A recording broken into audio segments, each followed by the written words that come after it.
कल्पना कीजिए, मतलब अगर अचानक से कोई बहुत बड़ी वैश्विक घटना हो जाए और दुनिया भर की जो सप्लाई चेन है ना, वो एकदम ठप पड़ जाए। बिल्कुल, ऐसा सोचना भी आज के समय में डरावना लगता है ना। बाहर से आने वाला ईंधन, अनाज, दवाइयाँ, ये सब रातों रात आना बंद हो जाए, तो क्या दुनिया में ऐसा कोई भी समाज है जो इस झटके को बिना किसी अफरा तफरी के झेल सके?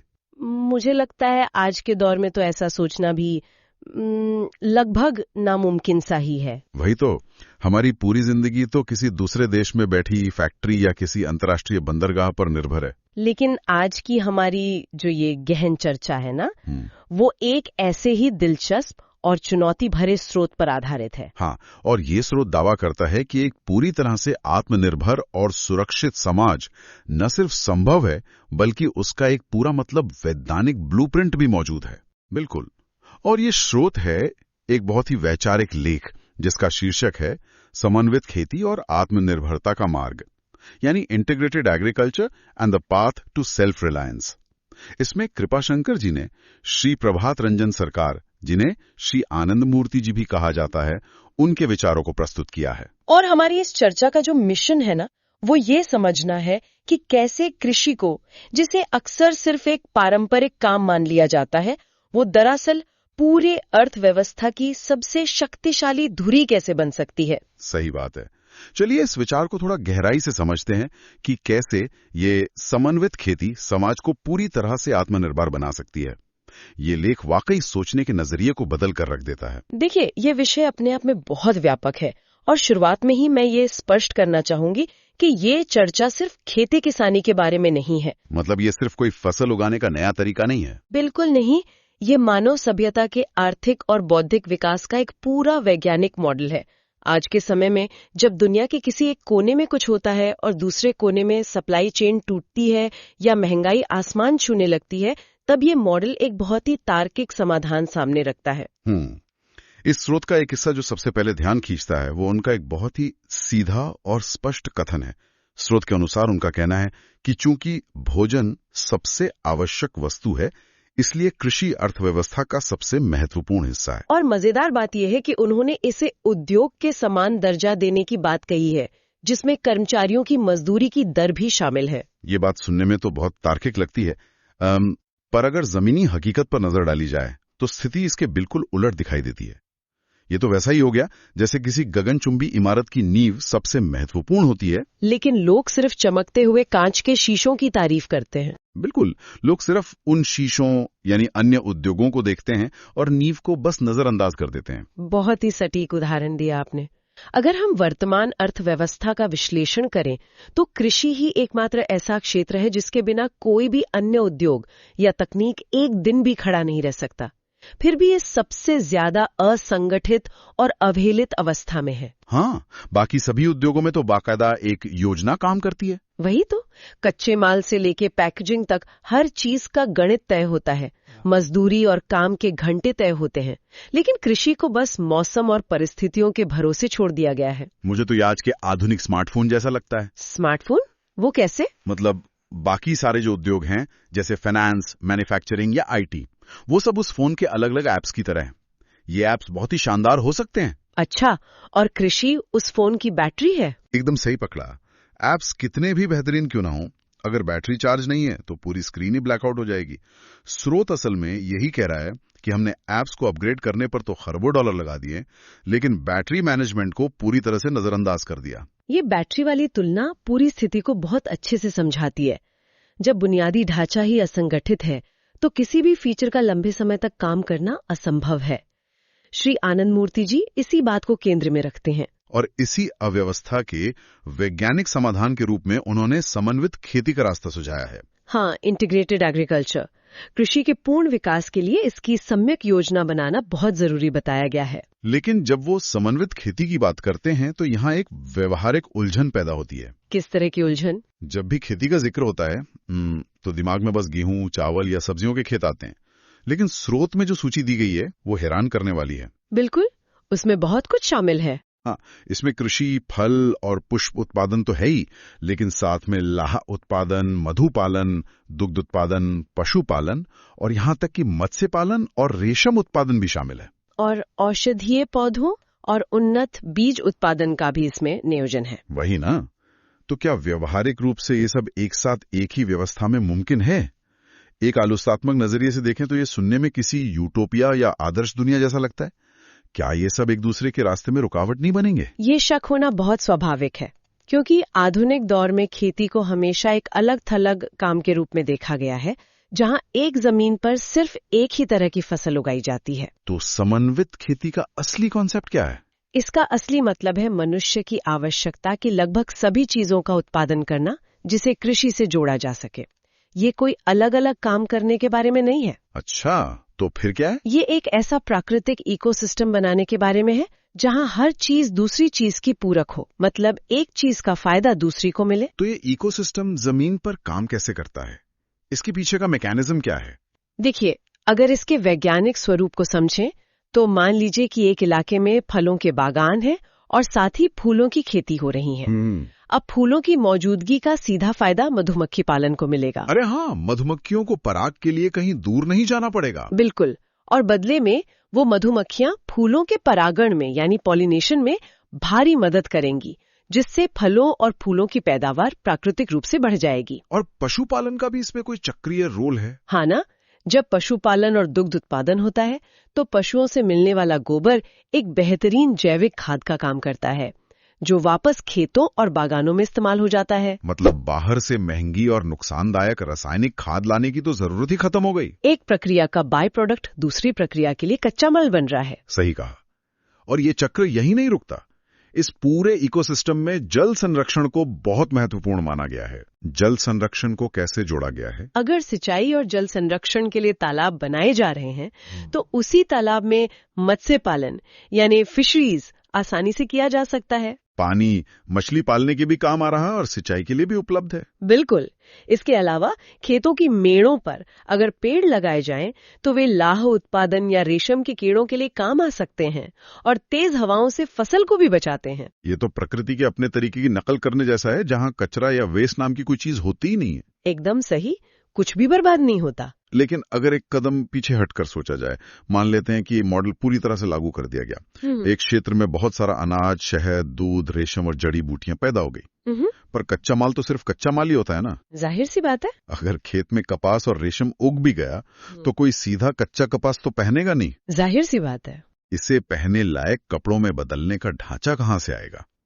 अगर इसके लिए फिर से दूर किसी बड़े शहर की फैक्ट्री या विदेशी मिलों पर निर्भर रहना पड़ा तो आत्मनिर्भरता का पूरा उद्देश्य ही वहीं धराशायी हो जाएगा। और स्रोत में इस बात को बहुत ही स्पष्टता से एड्रेस किया गया है। यहीं से इस मॉडल का अगला चरण शुरू होता है, स्थानीय कुटीर उद्योगों की स्थापना। कुटीर उद्योग मतलब कॉटेज इंडस्ट्रीज? हाँ, कृषि से जो भी कच्चा माल निकल रहा है उसे उपभोक्ता सामग्री में बदलने का काम इन्हीं स्थानीय कुटीर उद्योगों के जरिए किया जाना है। मॉडल कहता है कि बुनियादी जरूरतों का उत्पादन स्थानीय स्तर पर ही होना चाहिए। स्थानीय स्तर पर उत्पादन का विचार नया तो नहीं है, पर क्या ये सिर्फ भोजन और कपड़ों तक ही सीमित है? नहीं, बिल्कुल नहीं। क्योंकि एक आधुनिक समाज की जरूरतें तो बहुत जटिल होती हैं। स्रोत इस मामले में बहुत ही दूरदर्शी है। इसमें केवल भोजन, वस्त्र और आवास की बात नहीं की गई है।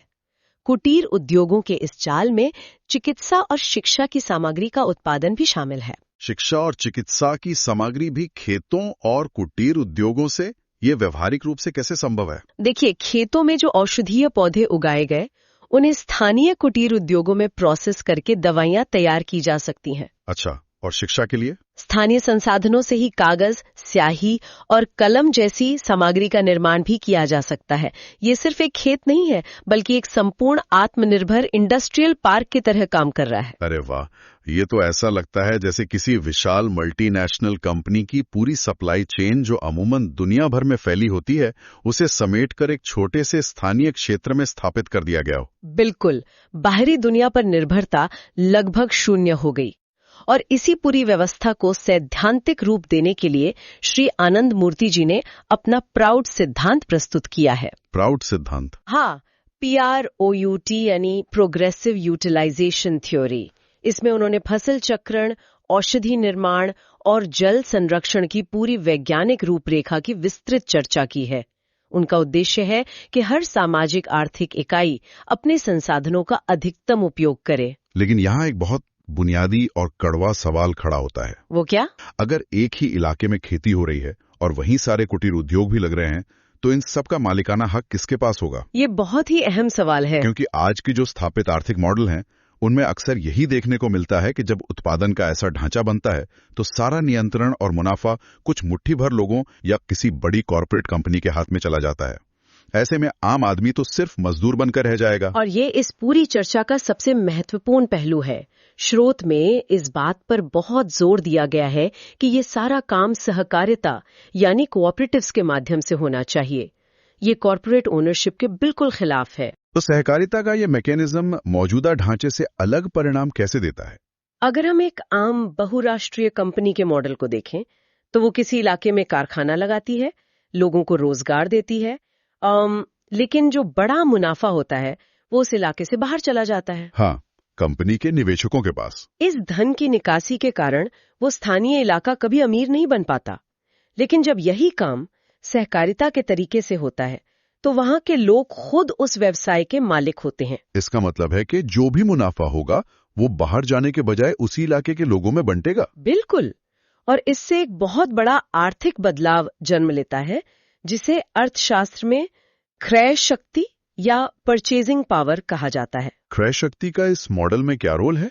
स्रोत स्पष्ट करता है कि जब सहकारिता के आधार पर सबको रोजगार मिलेगा तो सबको यथेष्ट क्रय शक्ति प्राप्त होगी। अब इसे एक चक्र के रूप में देखिए। लोगों के पास रोजगार से पैसा आया और उनके ही इलाके के कुटीर उद्योग कपड़े और सामान बना रहे हैं। वे अपना पैसा उसी सामान को खरीदने में खर्च करेंगे। इस तरह पैसा उस समुदाय से बाहर नहीं जाएगा बल्कि उसी इलाके में एक स्वस्थ तरीके से घूमता रहेगा।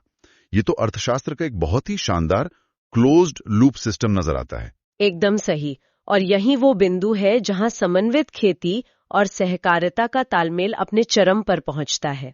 खेत से कच्चा माल निकला, कुटीर उद्योग ने उसे इस्तेमाल की चीज में बदला, कोऑपरेटिव ने तय किया कि सबको काम और मुनाफा मिले और हर इकाई खुद में एक आत्मनिर्भर मिनी अर्थव्यवस्था बन गई। ऐसे में तो किसी बाहरी शेयर बाजार के क्रैश होने का इन पर कोई सीधा असर ही नहीं पड़ेगा। बिल्कुल नहीं पड़ेगा। समाज की अधिकांश जरूरतों की आपूर्ति बिना किसी बाहरी हस्तक्षेप के संभव हो जाती है। इस पूरी आर्थिक और वैज्ञानिक व्यवस्था को समझने के बाद एक विचार जो गहराई से सोचने पर मजबूर करता है वो ये है कि अब तक की इस चर्चा में हमने सिर्फ खेती, उद्योग, रोजगार और पेट भरने की बात की है। ये सब अर्थव्यवस्था को मजबूत करने के लिए तो बेहतरीन है, लेकिन क्या इंसान का अंतिम लक्ष्य सिर्फ एक सुरक्षित जीवन और भरा हुआ पेट ही है? क्या ये मॉडल सिर्फ सर्वाइवल तक सीमित है?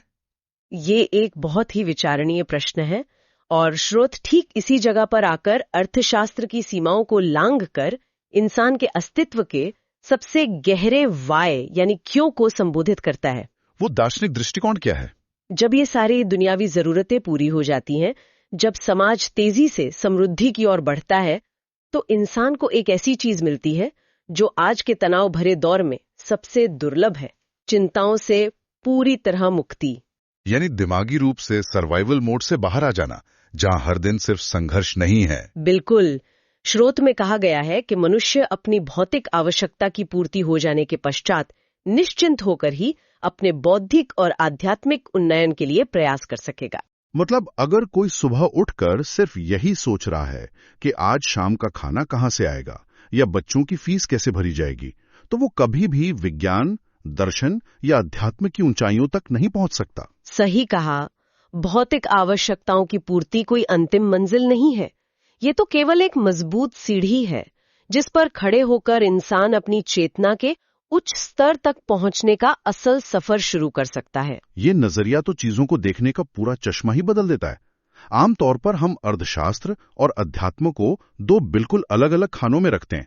ऐसा लगता है अर्थशास्त्र सिर्फ फैक्ट्रियों का विषय है और अध्यात्म सन्यासियों का। लेकिन यहाँ ऐसा नहीं है। वही तो, यहाँ तो एक मजबूत कृषि और आर्थिक नीति सीधे तौर पर इंसान के आध्यात्मिक विकास का रास्ता खोल रही है। भौतिक स्थिरता दरअसल इंसान की मानसिक उड़ान का रनवे बन जाती है। और यही इस पूरे प्रूत सिद्धांत और समन्वित खेती के मॉडल का सबसे गहरा निचोड़ है। ये मानव जीवन को उसके सर्वोच्च शिखर तक पहुंचाने की एक वैज्ञानिक रूपरेखा है। तो अगर इस पूरी गहन चर्चा के मुख्य पहलुओं को एक जगह समेटा जाए तो एक बहुत ही स्पष्ट तस्वीर उभरती है। सबसे पहली सीढ़ी है कृषि को एक उद्योग का दर्जा और सम्मान देना। उसके बाद उस कृषि को एक वैज्ञानिक समन्वित खेती के इकोसिस्टम में ढालना, जहां औषधीय पौधों से लेके जल संरक्षण तक सब एक चक्र में काम करें। बिल्कुल। फिर उस कच्चे माल को सहकारिता के माध्यम से कुटीर उद्योगों तक ले जाना ताकि मुनाफा समुदाय में क्रय शक्ति के रूप में बटे, और अंततः इस भौतिक स्थिरता के जरिए समाज को उसके असल लक्ष्य बौद्धिक और आध्यात्मिक विकास की ओर ले जाना। ये एक ऐसी व्यवस्था की परिकल्पना है जहां हर इकाई सशक्त है और किसी भी बाहरी संकट का सामना करने में सक्षम है। इस चर्चा को समाप्त करने से पहले एक विचार जो इस पूरे सोच से निकल कर आता है, जो किसी को भी गहराई से सोचने पर मजबूर कर सकता है। वो क्या? आज के इस अत्यधिक वैश्वीकृत दौर में, जहां हम अपनी छोटी छोटी जरूरतों के लिए दुनिया के अलग अलग कोनों पर निर्भर हैं, अगर कोई एक समुदाय पूरी तरह से इस समन्वित खेती और सहकारिता के मॉडल पर आत्मनिर्भर हो जाए, तो क्या वो आधुनिक दुनिया की जटिलताओं या रातों रात आने वाले आर्थिक संकटों से पूरी तरह अछूता रह पाएगा? क्या ये मुमकिन है कि जो असली आजादी और सुरक्षा हम बाहर के बड़े बाजारों में खोज रहे हैं, वो वास्तव में अपनी मिट्टी और अपनी जड़ों की ओर लौटने में ही छिपी है? ये सोचने वाली बात है। बिल्कुल। ये एक ऐसा सवाल है जो काफी समय तक जहन में गूंजता रहेगा। श्रोताओं के लिए ये एक नया नजरिया है। अगली गहन चर्चा में ऐसे ही किसी विचारोत्तेजक विषय के साथ फिर मिलेंगे।